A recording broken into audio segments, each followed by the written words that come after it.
नमस्कार। क्या आप भी उन्हीं लोगों में से हैं जिनको एफआईआई के इंडिया की मार्केट्स को एग्जिट करने की हर रोज टेंशन रहती है?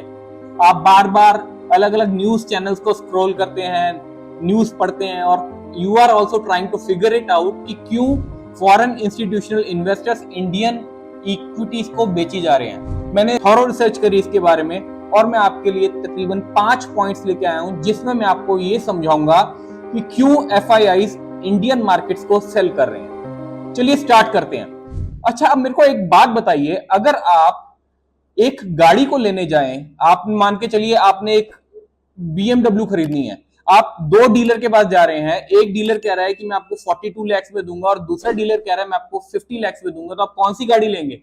गाड़ी तो गाड़ी है, कुछ फर्क तो नहीं है, ऑब्वियसली 42 लाख वाली। Same is the case with foreign institutional investors. हमारी मार्केट उनको महंगी लगती है, उनको वैल्यूएशन कंसर्न्स है। वो कैसे देखते हैं वैल्यूएशन को, अभी मैं आपको बताता हूं। देखिए, ये लोग एमएससीआई इंडिया इंडेक्स को कंपेयर करते हैं एमएससीआई इमर्जिंग मार्केट इंडेक्स के साथ।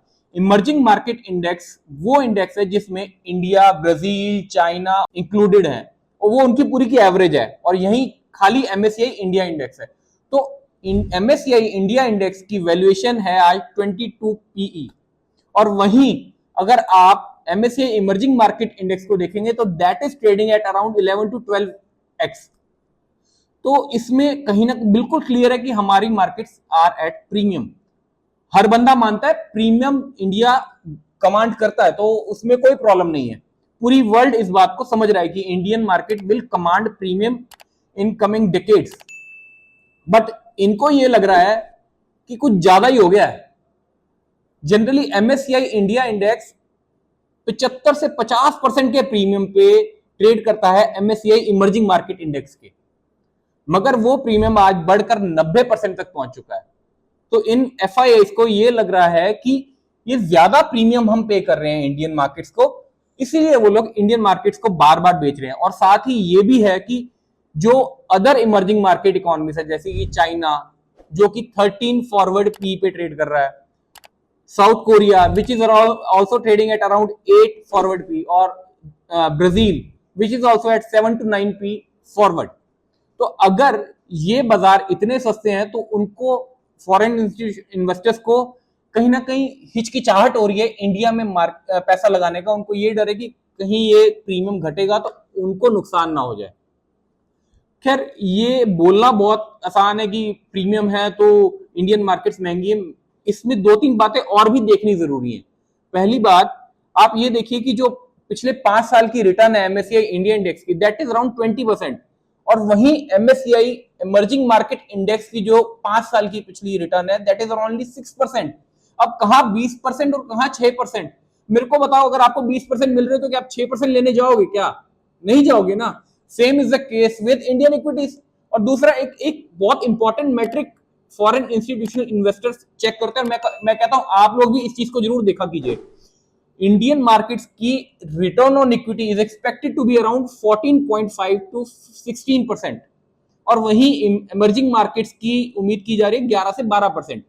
अब आप बोलेंगे रिटर्न ऑन इक्विटी क्या होता है? देखिए, रिटर्न ऑन इक्विटी एक मैट्रिक है जो ये डिसाइड करता है कि कोई भी कंट्री या कोई भी कंपनी अपनी कैपिटल को कितने एफिशिएंटली यूज कर रही है। तो हम लोग ज्यादा एफिशिएंट यूज कर पा रहे हैं, इसलिए हम लोगों को प्रीमियम भी मिल रहा है। आइए आते हैं हम दूसरे कारण पे।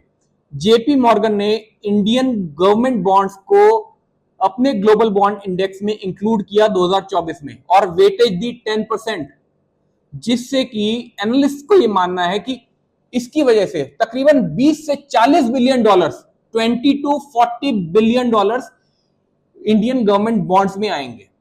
अब वो कहां से आएंगे भैया? वो वही है जो फॉरेन इंस्टीट्यूशनल इन्वेस्टर्स है ना, वो इंडियन इक्विटी को बेच के यहां हमारे इंडियन बॉन्ड्स में पैसा लगा देंगे। देश से बाहर पैसा नहीं गया, वो इक्विटी से आके डेट में लग गया। अब क्यों लगा देंगे? देखिए, अगर कभी भी किसी भी देश के बॉन्ड्स को कोई ऐसे JP Morgan global bond index जैसे इंडेक्स के अंदर इंक्लूड किया जाता है, उससे उस देश की क्रेडिबिलिटी बढ़ती है। और ये तो अच्छी बात है ना कि हमारे देश की क्रेडिबिलिटी बढ़ रही है। साथ ही आप ये भी देखो कि जो इंडियन बॉन्ड्स की जो यील्ड है, मैंने यील्ड बोल दिया, आपने इसको इंटरेस्ट ही समझना है, आपने ज्यादा कॉम्प्लिकेट नहीं करना इस चीज को। इट इज ओनली इंटरेस्ट, ब्याज। तो वो है 6.5%। वहीं यूएस की है 4%, जर्मनी की है 2.6% और फ्रांस की है खाली 3.5%। तो जब आपको 6.5% मिल रहा है बॉन्ड्स में, तो आप क्यों जाओगे 3.5 या 2.5 या 4% के पीछे? इसलिए जितने भी एफआईआईज हैं वो इक्विटी से निकाल के सेफर इन्वेस्टमेंट में पैसा लगा रहे हैं, क्योंकि एक तो इनको बाजार महंगे लग रहे हैं और यहाँ पे इनको 6.5% आराम से मिल रहा है। अब तीसरा कारण क्या है कि जो यूएस एंडोमेंट्स एंड फाउंडेशन है, अब ये क्या होते हैं आप मेरे से पूछोगे सर ये क्या है एंडोमेंट फाउंडेशन? देखिए एंडोमेंट एंड फाउंडेशन बेसिकली कोई भी यूनिवर्सिटीज बनाती है। जैसे इंडिया में अगर आईआईएम है ना, आईआईएम है, आईआईटी है या फिर कोई भी कॉलेज है, उनकी अपनी एंडोमेंट्स होती है। उसमें कौन डोनेट करता है? उसमें डोनेट करते हैं इनके एल्यूमिनाई या फिर बिग कॉर्पोरेट्स जो कि वहां से डायरेक्टली हायर करते हैं। एंड जो डोनेशंस होती हैं वो पैसा जब इकट्ठा हो जाता है उसको मैनेज करने के लिए अलग से फंड मैनेजर्स को अपॉइंट किया जाता है। तो ये हार्वर्ड, ऑक्सफोर्ड, ये सारे अपने एंडोमेंट्स में पैसा लाते हैं और उसको मैनेज करवाते हैं किसी फंड मैनेजर के थ्रू। अब हो क्या रहा है आज की डेट में, अमेरिका के अंदर, यूएस में जो एंडोमेंट्स हैं, इन लोगों ने प्राइवेट इक्विटी, स्टार्टअप्स या रियल एस्टेट या ऐसे प्राइवेट एसेट्स में पैसे लगा रखे हैं जिसकी वजह से इनको लिक्विडिटी क्रंच आ रहा है।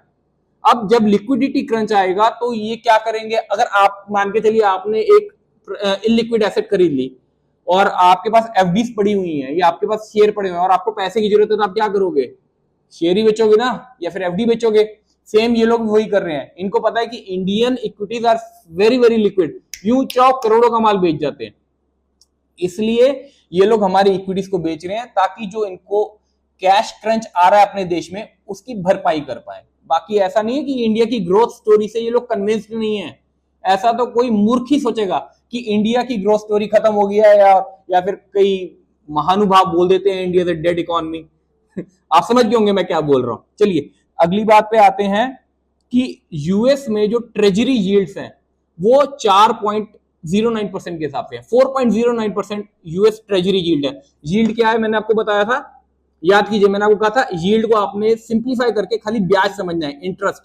तो ये क्या है, अगर यूएस में आपको 4.09% बिल्कुल रिस्क फ्री मिल रहा है और आप ये भी सोच रहे हैं कि यार इंडिया में जो आईएनआर है that is depreciating against United States dollar every year by 2.5 to 3%।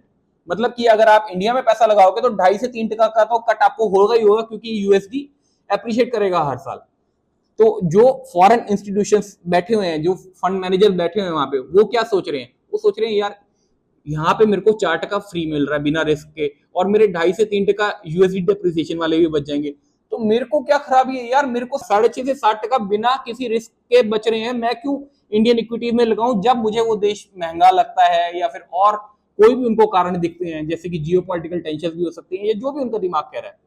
तो इस वजह से भी इंडियन इक्विटीज को बेच के यूएस ट्रेजरीज की तरफ पैसा जाता है। और लास्ट है टैरिफ की प्रॉब्लम। ट्रंप साहब ने दिमाग खराब कर रखा है। आप मानेंगे मैंने पूरा डेटा सर्च किया और ये पता लगा कि जो हमारे पे टैरिफ है that is far more higher than any other emerging markets. हमारे जितने भी बियर्स है ना, हम सबसे ज्यादा 50% टैरिफ हमारे पे ठोक दिया है। तो अब खुद बताओ, अगर आप एक फॉरेन कंट्री में बैठे हैं, यूएस में बैठे हैं और आप वहां पे बैठ के डिसीजन ले रहे हैं कि यार ये तो टैरिफ की प्रॉब्लम इंडिया के साथ तो बहुत बढ़ती चली जा रही है, क्या करूं? तो आप भी डरेंगे ना इंडिया में पैसा लगाने से और आप कहेंगे यार चलो यहाँ का इक्विटीज बेचो, आगे की आगे देखेंगे क्या होता है। तो वही फॉरेन इंस्टीट्यूशंस भी कर रहे हैं। उनको डर है कि कई बातें ज्यादा ना बढ़ जाए। इसके अलावा मेरे को कुछ नहीं लगता कि और कोई बहुत बड़ा रीजन है या फिर हमारी ग्रोथ स्टोरी खत्म हो गई है। हाल आज नहीं है मगर कभी ना कभी इनको दोबारा हमारे देश का रुख करना ही पड़ेगा। चलिए देखिए कब तक करते हैं, कब तक नहीं। हमारी डोमेस्टिक इन्वेस्टर्स बहुत मजबूती के साथ खड़े हुए हैं और यही हमारे बाजार को आगे लेते चले जाएंगे। चलिए आज के लिए बस इतना ही। आपसे रिक्वेस्ट है, please do like, subscribe and share our videos and do comment whatever you want from us. Thank you, धन्यवाद।